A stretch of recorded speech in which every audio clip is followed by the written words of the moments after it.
بسم اللہ الرحمن الرحیم۔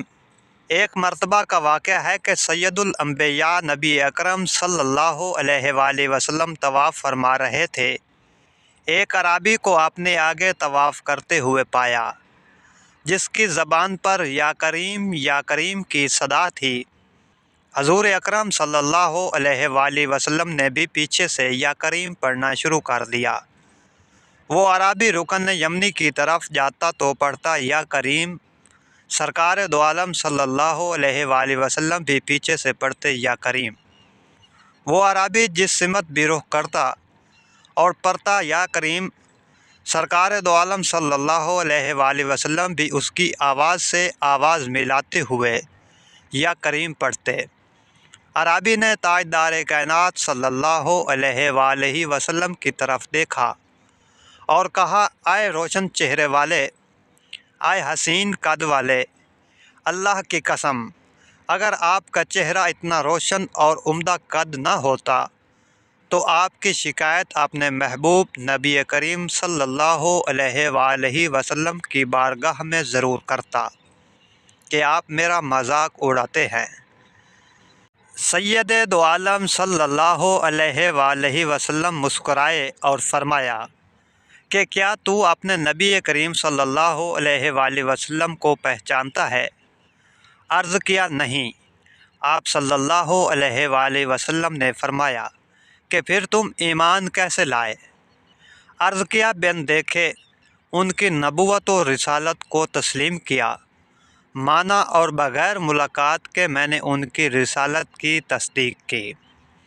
آپ صلی اللہ علیہ وآلہ وسلم نے فرمایا، مبارک ہو، میں دنیا میں تیرا نبی ہوں اور آخرت میں تیری شفاعت کروں گا۔ وہ حضور علیہ السلام صلی اللہ علیہ وآلہ وسلم کے قدموں میں گرا اور بوسہ دینے لگا۔ آپ نے فرمایا، میرے ساتھ وہ معاملہ نہ کر جو اجمی لوگ اپنے بادشاہوں کے ساتھ کرتے ہیں۔ اللہ نے مجھے متکبر و جابر بنا کر نہیں بھیجا، بلکہ اللہ نے مجھے بشیر و نذیر بنا کر بھیجا ہے۔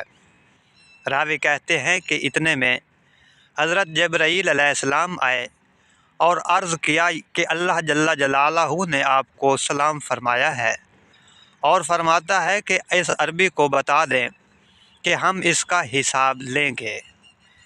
اعرابی نے کہا، یا رسول اللہ صلی اللہ علیہ وآلہ وسلم، کیا اللہ میرا حساب لے گا؟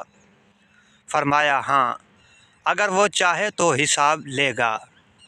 عرض کیا کہ اگر وہ میرا حساب لے گا تو میں اس کا حساب لوں گا۔ آپ نے فرمایا کہ تو کس بات پر اللہ سے حساب لے گا؟ اس نے کہا کہ اگر وہ میرا گناہوں کا حساب لے گا تو میں اس کی بخشش کا حساب لوں گا۔ میرا گناہ زیادہ ہے کہ اس کی بخشش۔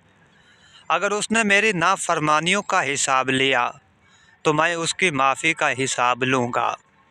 اگر اس نے میرے بخل کا امتحان لیا تو میں اس کے فضل و کرم کا حساب لوں گا۔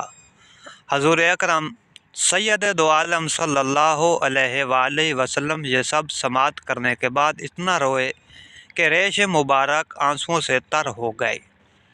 پھر جبرائیل علیہ السلام آئے، عرض کیا، اے اللہ کے رسول صلی اللہ علیہ وآلہ وسلم، اللہ سلام کہتا ہے اور فرماتا ہے کہ رونا کم کر دیں۔ آپ کے رونے نے فرشتوں کو تسبیح و تہلیل بلا دی ہے۔ اپنی امتی کو کہیں، نہ وہ ہمارا حساب لے نہ ہم اس کا حساب لیں گے، اور اس کو خوشخبری سنا دیں، یہ جنت میں آپ کا ساتھی ہوگا۔ اللہ سے دعا ہے ہمارا خاتمہ بالایمان فرمائے۔ میرے چینل کو سبسکرائب کر دیں۔ نئی ویڈیو آنے تک اللہ حافظ۔